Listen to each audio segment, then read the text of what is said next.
How's it going, guys? Mike Murtis, Gamer Logic here, and today we are taking a look at Super Mario Adventures.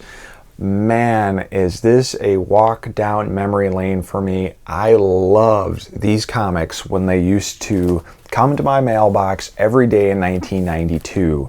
That's right, Super Mario Adventures is a Mario comic series that was published in every 1992 issue of Nintendo Power and had two more releases across the next 2 years of Nintendo Power magazine. Back in April of 1992, I asked my mom for my birthday if I could have a Nintendo Power subscription, and she said yes. This was the first issue I got. I'll never forget her grabbing it out of the mailbox, giving it to me, opening it up, and looking at the Legend of Zelda comic and being totally blown away that I was going to have a comic series now to follow with Link. And then going further into the issue and finding out that now I was going to have a comic with the Mario Brothers every month on Nintendo Power. That was awesome. The 1992 series of Nintendo Power magazine is one of my favorites. I love those magazines. And man, oh man, I just get super nostalgic for them. I still have all those issues, obviously. I still love looking at the comics from time to time. And that's exactly what this collection is of Super Mario Adventures. It's got all 12 issues of the comics that were featured in Nintendo Power magazine of Super Mario Adventures, as well as one bonus comic that was featured in the January 1993 issue of Nintendo Power magazine. What's this about? Well, it's your typical Super Mario Brothers storyline. Princess Toadstool, of course, has been kidnapped. The Mario Brothers get their butt kicked by Koopa, and they gotta figure out how they can get to Koopa, how they can fight the Koopa kids, and of course, how they rescue Princess Toadstool. It's a really funny story. There's a lot of comedy bits in this. You got a ton of different characters in it. You have Floyd, the salesman, who's always trying to sell the Mario Brothers crap that never works. Yoshi makes his appearance in here. This is kind of the artist, the author's own take on what Super Mario World would be. A lot of characters are in this, and they're all from various games, and it's kind of the author's own take on the Super Mario storyline or Super Mario World, like I said. But great comic series. It's still fun going through this and reading this, and you still laugh at it. VIZ Media did a tremendous job making sure that the art looks great in this print. They don't look low quality.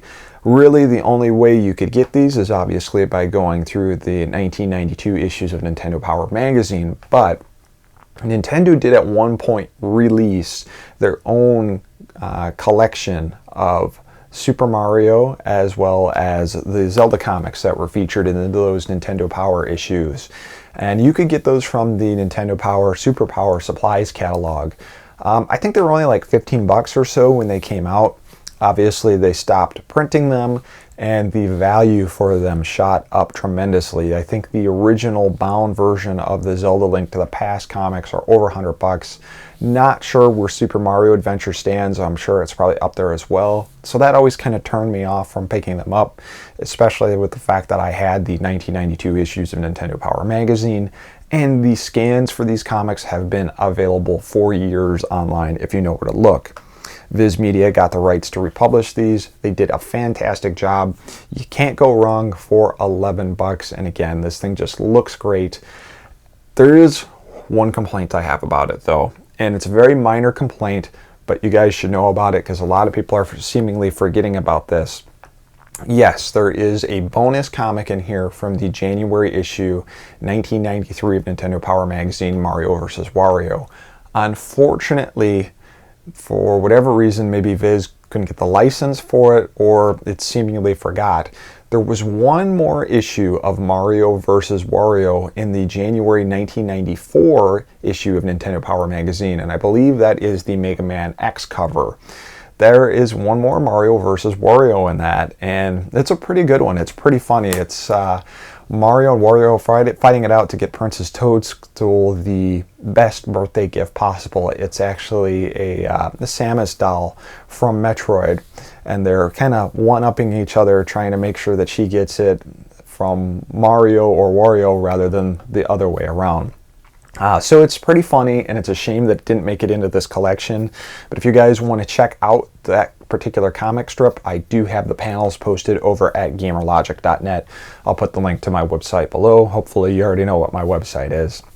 But yeah, for 11 bucks, you get a really great Mario adventure that sure you could go online and get, but it's just way better experiencing this in printed media.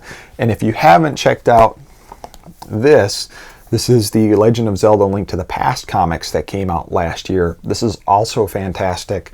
For around just over 20 bucks, you could have both of these and have some tremendous reading. Kudos to VIZ Media for getting these collections. Even if they missed the one issue of Mario vs. Wario, it's still great that we have these reproduced and able to have in one great collection for a decent price. Now the only thing I can hope for, this is my major hope, is that VIZ Media gets the rights to publish the Star Fox comics. Star Fox was featured in the 1993 issues of Nintendo Power magazine, and I loved it. I think its actual first issue was in the February issue of Nintendo Power magazine, and that was Pugsley's Scavenge Hunt, if I remember correctly. Yeah, because Mario vs. Wario was in January. I love that comic because I love Star Fox tremendously, especially the first game. So hopefully VIZ Media is interested enough, hopefully people are interested enough to get the Star Fox comics published again. I'm hoping so. So if you were a fan back in the day, if you're a fan of Star Fox, send a tweet, send a Facebook message, send an email to VIZ Media and tell them that you want the Star Fox comics. And while you're at it, tell them you want the Super Metroid comics too that were in Nintendo Power magazine the following year. Those were excellent as well, and a great different take on the Metroid universe. So, above all, I do highly recommend both of these, but especially the point of the review, and that is Super Mario Adventures. Thanks for watching, guys, and I'll have another episode for you soon. Peace.